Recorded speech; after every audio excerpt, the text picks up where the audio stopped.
Hey everybody, welcome back to another episode of On Attachment. In today's episode, I am talking about why you struggle to let go of someone even when you know they're not good for you, so to speak. So, this is a very, very common conundrum, particularly for folks with anxious attachment, although I don't think that it's exclusive to anxiously attached people. I think that the letting go of someone, irrespective of whether we logically know that the relationship, the connection is not right for us, whatever that might mean. It's something that we all can fall prey to, that we can all struggle with to varying degrees. Although I do think that those among you who identify with anxious attachment will experience this in overdrive. And as we'll talk about, that's normal and makes perfect sense. I've spoken many times before about why anxiously attached people tend to struggle with breakups, and this really falls into that same category. So I'm going to be sharing some thoughts today. It's going to be a short and sweet episode, but hopefully one that gives you some reassurance if you're in this situation, if you're struggling to let go of someone, some reassurance that what you're experiencing is normal and it's not something that you need to overthink. Of course, easier said than done for all of my overthinkers, if only it were as simple as me telling you to stop overthinking. But really, it isn't something that you need to try and make sense of, because so much of the time, these things that we're trying to kind of apply a rational lens to, they are experiences that are inherently irrational in that they are deeply emotional. And so oftentimes it's not a matter of making it make sense, but actually just making peace with the fact that it doesn't make logical or rational sense. And it's just a matter of seeing it for what it is and continuing to take steps forward without trying to solve it or make it go away, because I think that's where we can get ourselves really stuck and devoting so much more energy to something that we're actually trying to move away from or let go of. So, going to be sharing some thoughts on that today. Before I do, just a reminder that you can still save 50% on my masterclasses and courses. I think for the next week or so, I'll see. I'm going to be taking that down soon, maybe at the end of June. So, you've still got a little bit of time to jump in, but not much. So, if you're wanting to save 50% on any of my masterclasses or courses, particularly with today's topic around letting go of someone, if you're in that situation, I'd really recommend you check out Higher Love, which is my breakup course. Hundreds and hundreds of people have gone through this course over the past couple of years, and it always gets really incredible feedback, people saying that it was instrumental in helping them not only kind of heal from their breakup, so to speak, but take steps towards a future where they feel much more confident and sure of themselves, and I suppose self-trusting that they're not going to just repeat the same patterns in the next relationship. And that's a big part of the course, is getting clarity around that and kind of breaking those patterns so that you can do things differently next time rather than just doing a rinse and repeat. So you can save 50% on any of those with the discount code HeyBaby if you're interested, and that's all linked in the show notes. Okay, so let's talk about why you struggle to let go of someone when you know that they're not good for you.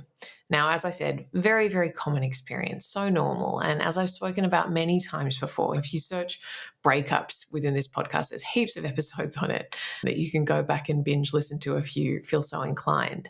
But really, breakups are meant to be hard, and breakups are meant to pull you in different directions because you've got all of these conflicting drives. And just because a relationship ends, you're not going to suddenly stop loving the person. You're not going to suddenly stop having feelings towards them or feeling attached to them. You're not going to stop expecting to see them in your day-to-day life or speak to them. All of these things that are so habitual and that you have so much muscle memory around, for them to just evaporate overnight is a really, really challenging experience at the best of times, right? Now, when someone is not good for you, whatever that might mean, I think we'll just assume for the purposes of this episode that we're talking about someone who maybe didn't treat you terribly well, maybe was flaky or inconsistent, or just the combination of your attachment styles or whatever else, like what you each brought to the relationship meant that it was high drama, it was tumultuous, it was conflict ridden, and you felt really unseen, and all of those things that I'm sure a lot of you are familiar with. I've certainly had my fair share of that kind of dynamic in the past. So why would that be hard to let go of? I think we can feel it doesn't make sense. As I was saying in the introduction, we can have this sense of, wouldn't it be easier to let go of that person? Because rationally, logically, I know that that relationship was unhealthy and that they weren't good for me, that I felt distressed and sad and anxious most of the time in that relationship. So shouldn't I feel relieved now that I'm not with them anymore? Why do I feel like I miss them? Why can't I stop thinking about them? Why am I obsessing over what they're doing and who they're seeing and how they're spending their time and whether they miss me and whether they're thinking about me? Why do I still care so much when deep down I know that it was dysfunctional? And I think that, again, we really have to be so kind to ourselves and cut ourselves a lot of slack there, because you're not like uniquely broken or desperate or pathetic for having that experience. It's actually extremely normal. And I think that, again, when we've had any kind of relationship end, but particularly one that has been really high drama, we have all this energy that we're used to devoting to the relationship. And we've probably really raised our baseline level of activation and stress around relationships. So when the war is over, so to speak, and we're just left standing amongst the rubble, it can feel extremely disconcerting. And all of those drives to like check up on them and try and see what they're doing and try and control them in some way, that's probably just residual patterns of how you acted in the relationship, right? You wanted to always be in conflict with them, because for a lot of us, like, conflict, at least we're engaged in conflict, and that connection that I get from fighting with you in a weird sort of way feels a lot safer to me than the silence and the disconnect. And so when you're then in the wake of a relationship ending and there's just nothing, you're just in the void, that can feel extremely uncomfortable. And it might not be conscious in so many words that you're making sense of it in that way, but that's often what's going on, is that you'd rather be in the drama and in the chaos than in the silence and in the void without them. And so when you've been calibrated to that level of drama and chaos with someone who you know is not good for you, then your drive to pursue that, and often that will come out as overthinking about them, obsessing, scrutinizing, looking on their social media, playing detective, talking about them incessantly to your friends, whatever it might be, however it might show up for you. That's oftentimes just your system trying to get that need met when you're so accustomed to there being stress and drama around that attachment, around that person, around that relationship. So just recognizing that what you're experiencing is a very normal response, because, again, we can't really expect to go from like fully invested, and particularly when you've been in a relationship that has been stressful and on its last legs.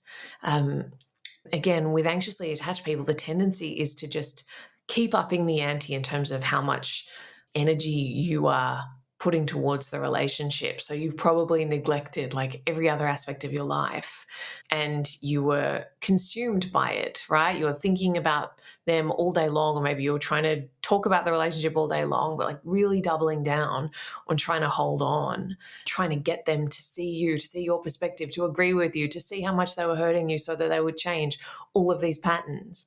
And so when the heat just keeps rising and rising and rising, and then it all goes quiet, that's a very uncomfortable experience. And so what you're experiencing is, why can't I let go of them, is really like your system just having this big hangover and not knowing what to do with the space and the separation and the lack of oversight, the lack of knowing what they're doing, not having that tether to them when you've derived a lot of safety from that. Even if it felt really dysfunctional and chaotic, there was a safety and a familiarity in that for you. There was a predictability in the chaos, and now you are left in the void, and that can be deeply uncomfortable. So just normalizing that experience and validating it, I realized that doesn't necessarily make it easier, but hopefully will allow you to not feel like there's something wrong with you, or that there's something that you need to solve for there, or that you need to make meaning out of. I think this is where so many people fall down after a breakup, is they go, oh, I miss them.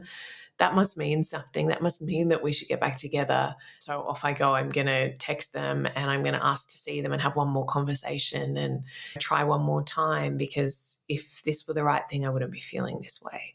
And while that's a really understandable kind of way to make sense out of it. I think that's often misleading because it's assuming that the missing them is unusual in some way, or that it wouldn't be there if the relationship, if it were really meant to end.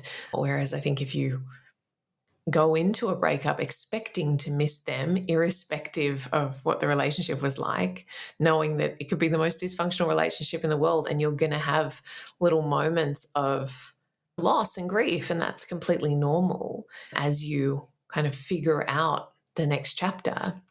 I think that way you can kind of be a little more prepared for those moments if and when they come up, and you don't spiral quite so dramatically. So if you're in this situation and you're having this thought of why can't I let go, then what I'd really encourage you to do is, for starters, drop that story. So stop saying that over and over. Why can't I let go? I can't let go. It has this kind of powerlessness baked into it that I don't think is very helpful to just keep telling yourself that, oh, my hands are tied. I can't help it. I can't help texting them. I can't help calling them. You can. And I think you just have to say the more honest thing, which is, it's really uncomfortable for me to be in this no man's land, to be in this in-between space of not really knowing what the next chapter of my life looks like, but not being in that last chapter where, even though it was dysfunctional and I didn't feel very good in the relationship, there was still a sense of identity and purpose that I derived from that. There was still a familiarity, there was still a predictability, even in all of the drama. So be honest with, you can stop yourself from doing it. It's just really uncomfortable and unfamiliar, and it's going to take some time for you to know how to navigate that. And that's really where, you might have heard me say before, we really have to reframe moving on after a relationship ends from a feeling to a choice and an action. People say, I can't move on. I still love them, so I can't move on. And I think if you're waiting for moving on to be a feeling, oh, I just have to sit at home on the couch until I stop loving them, you're going to be waiting a really long time. Now, that's not to say that you can't have a wallowing period. I actually really encourage it. In my Higher Love course, I have a little exercise for you where you just devote 10 minutes a day to wallowing and crying and doing whatever you need to do. I think it's important to allow yourself to feel those things, but to balance that with taking decisive steps forward and really supporting yourself and taking good care of yourself, and kind of deciding that you're going to write the story of what comes next, rather than really dwelling in this place of passivity and self-pity and woe is me and nobody's ever going to love me. I don't think that that's a good place to hang out for too long. And you really do need to trust that if you take steps towards moving on, you take action towards moving on, then the moving on as a feeling kind of follows the moving on as an action or a set of actions. So in much the same way that we don't wait to go to the gym until we feel really motivated, we decide to go to the gym because we know that that's in alignment with our values. And even if we don't feel like it, we know that the feelings will follow. We'll feel better afterwards. We'll feel better while we're there even. And so we take the action even if we don't have the feeling at the outset. Same with something like meditation. I think that a lot of the time people say, oh, I'm too distracted to sit down and meditate. And that might be exactly why you need to sit down and meditate, right? Because you're too distracted. So recognizing that we can make choices and take action even if we're not feeling the way that we want to feel. Often the desired feeling is on the other side of the action. And that's very much true with moving on and letting go, taking the actions that we know are going to be in support of us feeling good about ourselves, feeling supported, feeling optimistic. Trust that you can do things, you have agency around that, and that those feelings of hope, optimism, confidence, self-worth will often be a result of the actions that you choose to take. So if you're in that situation, struggling to let go of someone who you know isn't good for you, just know that it's a very, very common one. But there are so many things that you can do. And starting with just letting go of that story and taking little baby steps towards self-care, being really kind to yourself and taking good care of yourself rather than just orbiting around them, fixating on them after a breakup. Recognize that that impulse is really normal, but you don't have to follow it. You can still take aligned action in the direction that you want to go and that you know you should go. And as I said, if you want some extra support and more specific guidance with that, definitely check out my Higher Love course, which is 50% off at the moment. Okay, going to leave it there. I hope that that's been helpful, and I look forward to seeing you again next time. Thanks, guys.